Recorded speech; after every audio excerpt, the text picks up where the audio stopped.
तो हेलो नमस्कार दोस्तों, स्वागत है आपका आज की इस वीडियो में। तो दोस्तों, आज की इस वीडियो में हम देखने वाले हैं कक्षा 9वीं वार्षिक परीक्षा 2023-24 का हिंदी विषय का फुल सॉल्यूशन। तो आज आप इस वीडियो में अंत तक जरूर बने रहें और चैनल पर नए हो चैनल को सब्सक्राइब कर लें। तो चलिए दोस्तों, वीडियो को करते हैं स्टार्ट। तो देखिए दोस्तों, जो आपने पेपर दे के आए हैं उनके आंसर सही हैं या गलत हैं, तो आप इस वीडियो के द्वारा कंफर्म कर सकते हैं। तो देखिए दोस्तों, वीरगाथा काल के श्रेष्ठ महाकाव्य का नाम क्या है? तो यहाँ पर देख सकते हैं आप, पृथ्वीराज रासो है। इसके बाद सेकंड है कैदी और कोकिला, रचना है किसकी है? माखनलाल चतुर्वेदी जी की है। इसके बाद काव्य के भेद माने गए हैं, तो कितने माने गए हैं?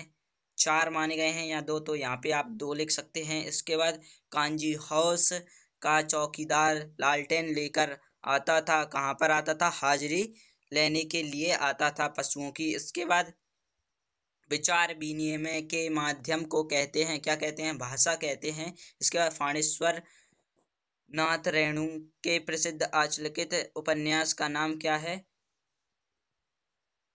आंचलिक उपन्यास का नाम क्या है? तो देख सकते हैं आप यहाँ पर देख सकते हैं, मेला आंचल। इसके बाद देखिए दोस्तों, अब आता है आपका नेक्स्ट प्रश्न। क्या है आपका? रिक्त स्थानों की पूर्ति उचित शब्द का चयन करके लिखिए। तो देखिए दोस्तों, कवि रस खान बार बार कहाँ जाना चाहते हैं या जन्म लेना चाहते हैं? तो ब्रज गोकुल में लेना चाहते हैं जन्म। इसके बाद छंद के अंतिम वर्णों की आवृत्ति खालिस्तान कहलाती है, क्या कहलाती है? तो कहलाती है। इसके बाद अर्थालंकारों में रचनात्मक खालिस्तान के कारण होता है, तो अर्थ के कारण होता है दोस्तों चमत्कार। इसके बाद महादेवी वर्मा के बाबा उन्हें क्या बनाना चाहते थे? तो उन्हें वो बनाना चाहते थे कावित्री। इसके बाद देखिए दोस्तों, और इनका संबंध कहाँ से है? तो एमपी के गुना जिले से इनका संबंध है, कावित्री महादेवी वर्मा का। इसके बाद अनंत का विलोम क्या हुआ? तो अनंत यानी बहुत, बहुत का कम, कम यानी अनंत, अनंत यानी बहुत। जिसका कोई अंत ना हो तो इसका अंत हो जाएगा, अनंत का अंत विलोम हो जाएगा। इसके बाद नानी के मन में खालिस्तान की आज़ादी के प्रति जुनून था, तो किसके लिए? देश की आज़ादी के लिए जुनून था। इसके बाद देखिए दोस्तों, अब आता है आपका प्रश्न क्रमांक 3।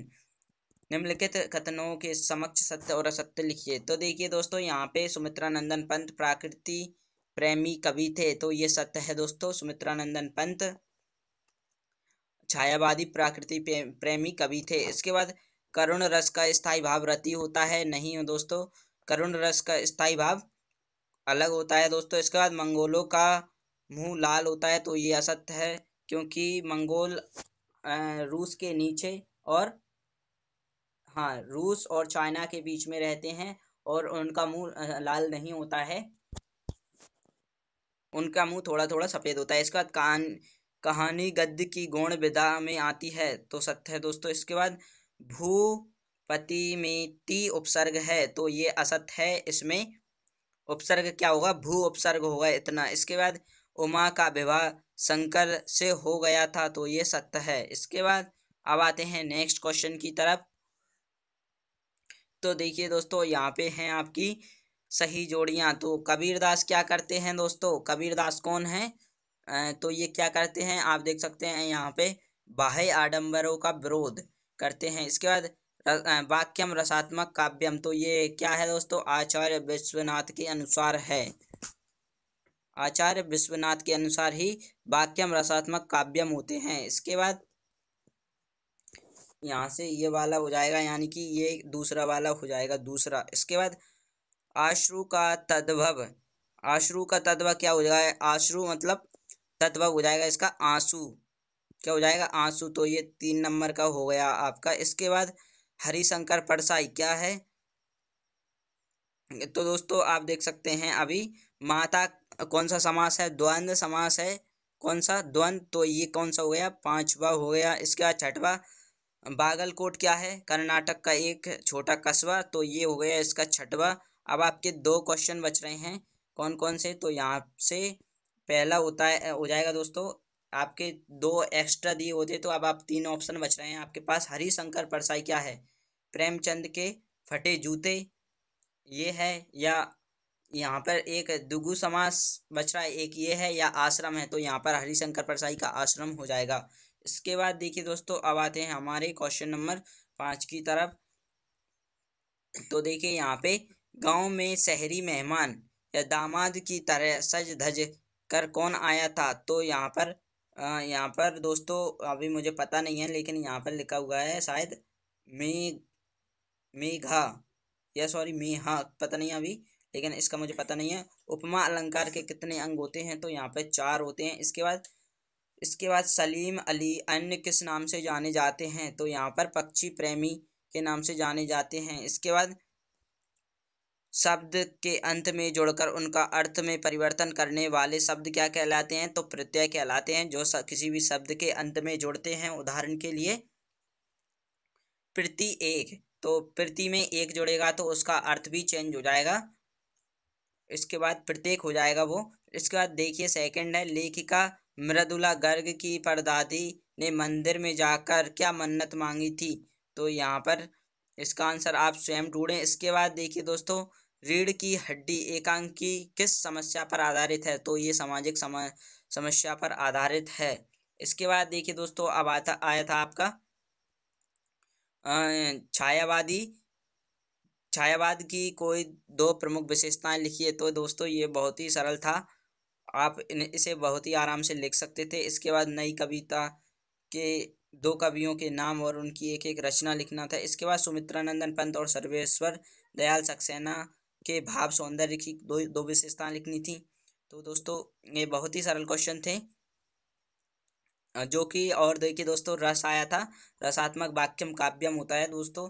तो रस हृदय के हृदय में किसी चीज या किसी को देखने पर जो दोस्तों रस उत्पन्न होता है, उसी को रस कहते हैं। छंद की परिभाषा आई थी दोस्तों।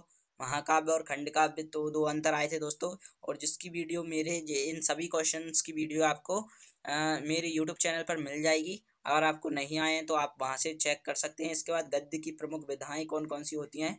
तो वो भी आया था क्वेश्चन। इसके बाद देखिए दोस्तों, यहाँ पर लेखक परिचय आया था मुंशी प्रेमचंद का और महादेवी वर्मा का।